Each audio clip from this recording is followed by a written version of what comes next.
Hill and Gully. Hill and Gully. Hill and Gully Ride.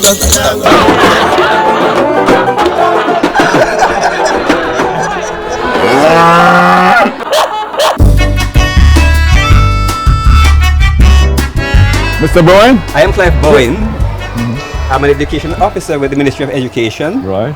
And today we are going to visit with Dr. Oram Sterling. Dr. Jacqueline Oram Sterling was born at Nairn Castle in the parish of Clarendon, associated with the famous Jamaican poet Claude McKay. Dr. Jacqueline Sterling, who is a lecturer at Michael College, has done extensive research on her family's roots in the area. And she has come up with a fascinating story. My name is Jacqueline Oram Sterling. I was born in Nairn Castle, Clarendon. Near to James Hill, which is a bigger community, Trout Hall, which is known for its famous oranges, and Frankfield maybe, Chapelton, these are neighboring towns. Right. Overlooking the Trout Hall Valley. Beautiful spots. Yes. Any idea how we got that name? My great-grandfather came from Scotland, the Orams, and they established this community. Nairn Castle is a sub-district in James Hill.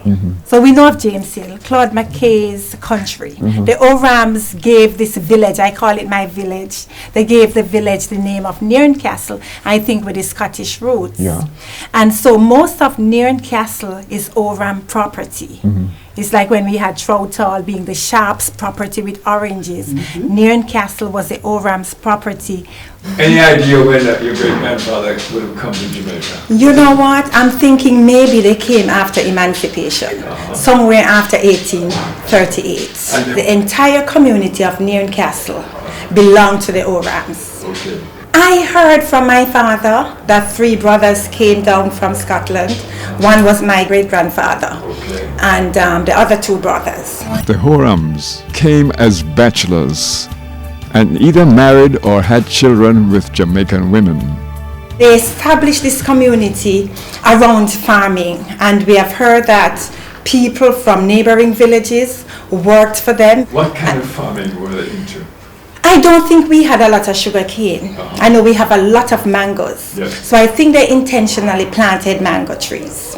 And yams. We are famous for yellow yam, Lucy yam, and Barbie. My father calls this soft one Barbie. So we had a lot of yams. Barbie yam. We do have a lot of mango trees, and people would come from just about everywhere to reap our mangoes. Of course, they got it free. Yes, free? Free. No, we never sold them. Yes.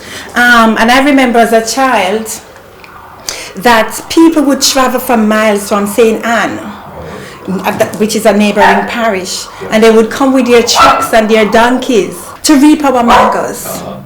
And you know what was interesting? Yeah. It was mostly common mangoes, but they didn't care. And common mangoes is what we call stringy in Jamaica. Yes. And they would actually sell these mangoes that they got from our property. To the surrounding markets? Yes. Like at Chapelton?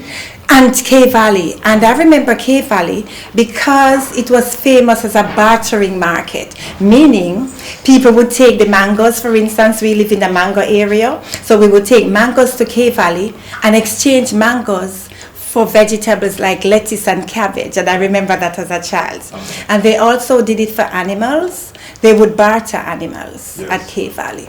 So it was famous as a market where goods could be exchanged. The Orams family possesses the most mangoes. Our land. People from St. Anne all over come here to get mango, take it to K Valley market, sell it, and earn a little cash. Yes. When I was a little girl, I had to go there, climb the tree, shake the mango, allow my mother to get them to go to market. And it was the mango that helped me so much when I was doing third Jamaica local examination. She sell the mango, and that helped me to pay my school fee, because in those days when you passed third Jamaica local, you had to do 13 subjects, and if you fail one, you had to do over the entire exam. Yeah. So it was the Oram's mango that helped me to be what I am today. At no time I was ever turned off that property with the mangoes. And you see me with my two-side basket, that's what you call it, coming up the hill. The father always helped me. Which father? But Pasat's father. He helped me to pack my basket with mangoes. He had never turned anybody from off the property. Up to now, nobody turn off. No, and the tradition lives. It still exists, you know. So the Orams have been playing a vital role in the community of Newcastle and its environs. We called Papa Old Sid. Who's Papa now? Papa Sid was Pasat's father. And he was like grandfather? my grandfather. Yes. He was the father of the community. My grandfather, Old Sid. Old Sid. His name was Sidney Oram. And we call him Old Sid, as in S-I-D. And everybody called him Old Sid. He was kind, he was gentle, quite patient man. What did he look like? Oh, he was tall, a bit on the heavy side, and fair-skinned man. He was half white, so he looked it. And I remember him for his kindness to us as children. So he would have been the patriarch at Newcastle. He was. I think my great-grandfather, that's my grandfather's father, who came directly from Scotland. My father actually tells me that they built a house looking like a castle, hence the term Newcastle. And this was like a great house then.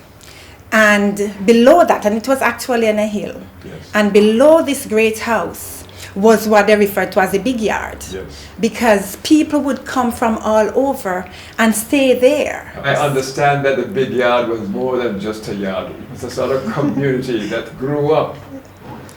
Yes, listening to stories people from by them. the people, the workforce, and their children. I think these young men at the time, young boys, would leave their immediate families to come live on the Oram's property. Something was happening. Something was happening there. So people would leave their homes, their immediate families, to come live in this big yard. And I think they would work for the family, and they were comfortable. They sounded happy to me, and today they call each other brothers.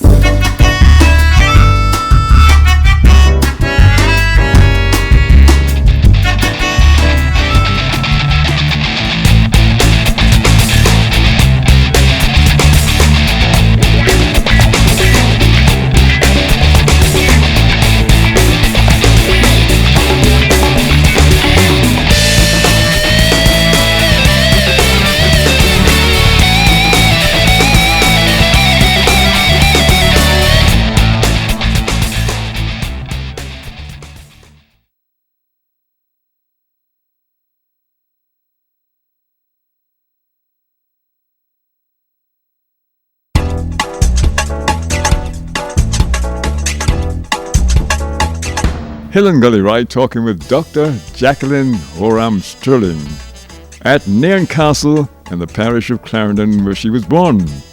Dr. Sterling has done a lot of research on her family roots in the area. Her family name was Oram. We've heard about the mango operations of the Orams, and now let's go down to Dry Hill, another of their places, to have a look at their sugar operations. We had this property we call Dry Hill, which is way down in the valley. Scary to go down because it's downhill, and they had a sugar mill at that property where the mangoes were too. And people would come from afar to grind their cane in our mill. My grandfather always had mules. Still remember the mules. And they would pay him a fee for... They would pay him a fee to use the mill. And in turn, we would grind our own sugar. We did not have large-scale sugar plantations like selling it to trucks. It was much later that my father did that. But earlier, we had sugar cane. I remember the governor cane. And we would, my family would use the mill to grind the sugar to make wet sugar. And as children, I remember they would work throughout the nights, and they would grind the sugar, and we would get the liquor, the cane liquor, what we called, and it's that juice mixed with ginger, which was so delicious to us as children. But what we loved most was the wet sugar, which they would place in kerosene tins. Yes. and they would sell this. Where at Cave Valley? They would sell it at Cave Valley. So the women in my family, my mother, maybe my aunts, would go sell the sugar. But they also had what we call sugar head, which was placed in bamboo joints and then shaken out and sold to people. Yes. So that was fascinating, and of course we would be eating away at the wet sugar, which was delicious. Yes. Mrs. Thompson, tell me about the sugar boiling business. The Oram's family, that is past such as Jacqueline told you, her father, their father had this big boiling house. And because we were from a poor parentage, and they were the elite, the Orams, yes, they could have helped us. I had to go there too with my little shed pan, and they were so kind, very generous. I am recalling now, I'm seeing myself now going down to Dry Hill with my shed pan that my mother gave me, and I got my sugar because we were not rich. None of us around here, only the Orams were above us. And I got my little sugar for the family. My mother has 8 of us. 7 were alive. The Orams have contributed so much to my family. We had to get the mangoes from the Orams property. Yes, she had to go to the market. It was not easy. Before I go to school in the morning, the house was wood floor. It was the only house in Castle with that veranda and the Orams. They were the ancient homes. My mother's house was built by her brother, who was in America, and I had to clean that house with dye. I don't know if you're aware what is dye, but it's a tree that has some nuts, and you had to boil the nuts, get the dye. When you finish, your fingers are very dirty, and by that I mean red, dirty, and we had to use a brush. The brush was made from the coconut, the dry coconut. They had to cut it and we get the brush, and I had to clean the house before I go to school. That was my duty. Yeah. The other had to go to the spring for water. There was no pipe. Where's the spring? The spring, we have so many spring. Which one you want? We have one of the spring that is known as round duck pond. That was a spring. There was a woolly spring, and the Orams have a spring, but it was too far for me. We never had running water, so I remember going off to what we call the spring for water. Which was where now? And these springs usually in a valley. So we live on top of a hill sort of, and these springs are usually down below. So we have to use a track. Looking at these tracks now, I could never carry water on my head. You wonder how you did it? I wondered how I did it. Yes. But then we used to go down these little tracks for water. That was source of drinking water. So a whole crowd of you children would go go together to these springs to collect water for drinking. And then to wash our clothes, we'd go to the river. Even today, we still don't have piped water. We have to use tanks. We never had electricity. And my mother loves her firewood cooking, and even when she got her gas stove, she's still using the firewood. And so my brothers and my father often go out to the field, chop down an old tree, and take the wood back. If it was green, then they would place it outdoors to be dried. And that was firewood. If we ran out as children, we would go around the garden trying to find wood for the fire. Yes, and there was probably woodlands fairly near. Yes, all around us, all around us. We could have yielded quite a bit of firewood. Yes, we were never short on that. Yes. Was there any relationship between the Nairn Castle community and the Trout Hall people down in the valley? Interestingly, my grandmother is a Sharp from Trout Hall, and the Sharps own the Orange Grove in Trout Hall. And so I went to school in Trout Hall. So I would leave my hills, go down to the valley for school. And it was a central point to get back to my community, because if we went to Maypen or Frankfield, Trout Hall was our little center where we would take a taxi or a bus back to Nairn Castle. Okay. So life then was rough. Then who did the washing and the stuff like that? We had to wash our clothes individually. As long as you reach the age where you could have scrub, and we had to use a clapper, and that is made out of wood, and you use the clapper like this. You clap it, yes. It wasn't easy, you know, but as you reach the age where you understand what it was to scrub, you had to do it. I'm a retired principal. I've been principal at Park Hall for 38 years. Very successful. I have had children who had gotten 100% for in the common entrance for English, 100 for maths. I had gone to the Ministry of Education and they asked me, how were you able to get children getting 100% for so many subjects? But I did it to the best of my ability.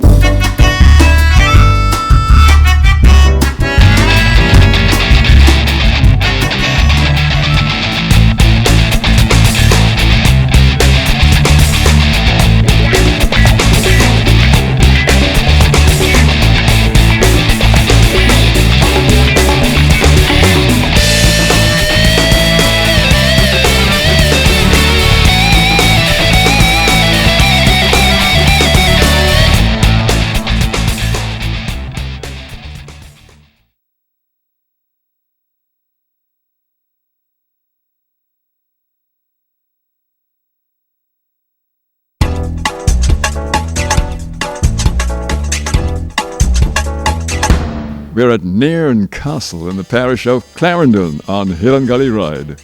And now we listen to some more of Dr. Jackie Sterling's stories of her early life, as told by herself and also by the ex-principal of the school, Mrs. Thompson. I remember that on Fridays or early, we would say before day, at say 3 a.m., 4 a.m., my mother and other women in the village would go to market, and maybe my grandmother did the same thing. But they use carts or what? No, they used donkeys. We always had donkeys. Yes. And my grandfather used the mules basically for grinding sugar, but we used donkeys for transportation, transporting our food from the fields, taking it to the market, because then we never had market trucks. Yes. Now, how did your father fit into this now? My grandfather had 8 children, 2 girls, 6 boys. My father is a middle child, tall, brown-skinned man. And I always tell him his children are dark, and I usually tell him that he needed company in the house. Yes, so my father has always been a farmer. I think he would have been a vet if he had gotten the opportunity. He loves animals, and I remember people coming from around the village and other places to take their sick animals to my father, who would take care of them and diagnose whatever was happening to these animals. And I meant like cows and donkeys. And I remember him always caring for people's animals. And I said, you could have been a vet. But he never had much schooling. He says that, you know, as boys, they stayed away from school to work the fields and send their sisters to school. 2 of his sisters became teachers. They are now teachers. A little cooking was going on in the kitchen outside. And Dr. Jackie Sterling interrupted the proceedings to introduce us to the meal that was being cooked. This is a real country setting where my Auntie Elvie, my mother's sister, she's here cooking soup. It's not mannish water though, but it's real soup, and this is how we do it in the country. And yam, here you have the roast yam, my father. Show them the roast yam parsots. So this is my father parsots. And he's a farmer, so everything we eat, I never had to buy food. Everything we eat, he gives it to me. Real natural yam. With the yams, this is real good yellow yam. This is the outdoor fire. Of course, we have our inside kitchen we have grown over the years. But we do everything like this. When we are having a family reunion or a big day, this is how we do it. This is the outdoor kitchen. This is Auntie Glory, and she fries the best chicken ever. We have run down to guys. That's my father's soft yam. That yam is amazingly good. So we'll have roast yam and saltfish and cooked yam and cooked bananas. Plenty of food. That's what we have around here. When I was 8 years old, donkey ran away with me, and this was the man who stopped the donkey. I still remember I was just 8. I still remember the story. I was just 8. And I think my mother was going to the market to sell peas. And I was going with her. And the donkey, I was on the donkey waiting for her, and the donkey just started galloping down the road. I was just screaming. Brother Matt, what you did when you saw the donkey going down the You hill? have to run out and stop the donkey for me when she will jump off and get bones. How long you know Jackie here then? Pan you're a little baby girl. Yes. Pan now we love her. Pan we call her Mama Dainty. To we love her, me call her Mama Dainty. And I should tell you, Dainty is my pet name. So the people in the village, I use the word village, call me Dainty. And I'll tell you a story about that. When I graduated from college and came back home, my mother told my siblings to call me Sister Dainty then. And the children in the village called me Miss Dainty. So I was no longer just Dainty because I was now a teacher. Oh, a big young lady. Yes, I got a title. Yes. And he always called me Mama Mama Dainty. Dainty, why you You know, it's actually my cousin. He's my grand-uncle's son. Oh, okay. Yes, Grand-uncle's my grand-uncle's son. son, okay. Yes, my So- my grandfather's brother. This is dad.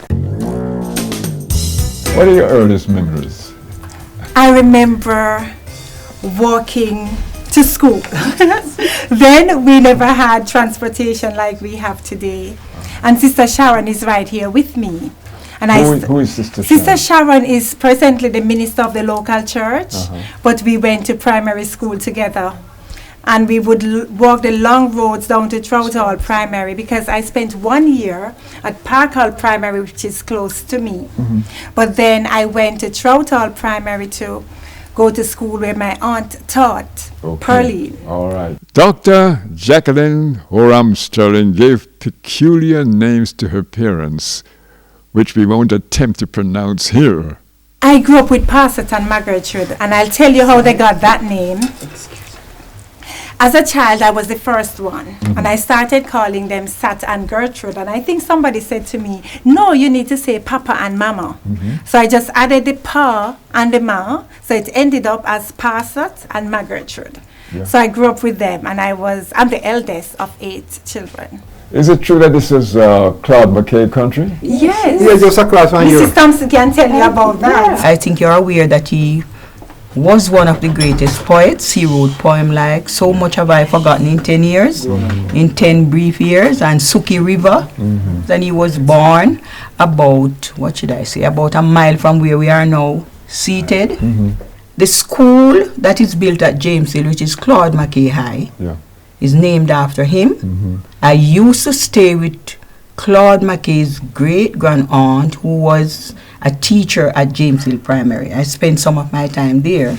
And I'm very close to his daughter, Rue Hope Virtue, because during my years at Michael, she sent me a book, Selected Poems of Claude McKay, which I treasure. So, Jackie, growing up, you knew about Claude McKay, right? Yes. Interestingly, I did not visit James Hill much because I live below James Hill, but I knew of James Hill because it was another center of activity, bigger shops. If you needed a JP, that's where we'd find one. James Hill, nice, quiet, cool community, and of course its most famous citizen, Claude McKay. Claude McKay was born in 1889 at Sunnyville, James Hill, Clarendon. The last of 8 children, Claude McKay started to write poetry at the age of 10. After his mother died in 1910, he joined the police force, but stayed there only a short time. He went back to the family farm at James Hill to help out. He went to the United States in 1912 to study agriculture, but he ended up opening a restaurant in New York, where he got married to his childhood sweetheart from Jamaica. Neither the restaurant nor the marriage lasted very long. Claude McKay's wife returned to Jamaica and gave birth to their only child, a girl. Claude McKay never saw that child. Claude McKay launched out on a writing career and did quite well. In 1919, there was a wave of race riots in America. African Americans were attacked in their neighborhoods in a dozen cities. Claude McKay was spurred to action, inspired to make his contribution to the struggle by writing the unforgettable If We Must Die. We know that If We Must Die was actually used by Churchill during World War II. Yes, thanks for that. If we must die, let it not be like hugs, hunted and penned in an inglorious spot, while round us bark the mad and hungry dogs, making them mock at our accursed lot. If we must die, oh, let us nobly die, so that our precious blood may not be shed in vain. Then even the monsters we defy shall be constrained to honor us, though dead. O kinsmen, we must meet the common foe. Though far outnumbered, let us show us brave, and for their 1,000 blows deal one death blow. What though before us lies the open grave? Like men we'll face the murderous, cowardly pack, pressed to the wall, dying, but fighting back. Next week, we will continue with the story of Dr. Jacqueline Oram Sterling.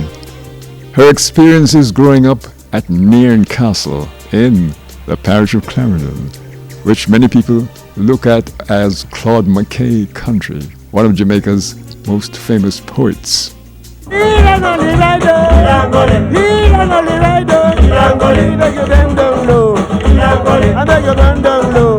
Thank you for watching Hill and Gully Ride. Ah, yeah, yeah, yeah. Ah, yeah, yeah, yeah.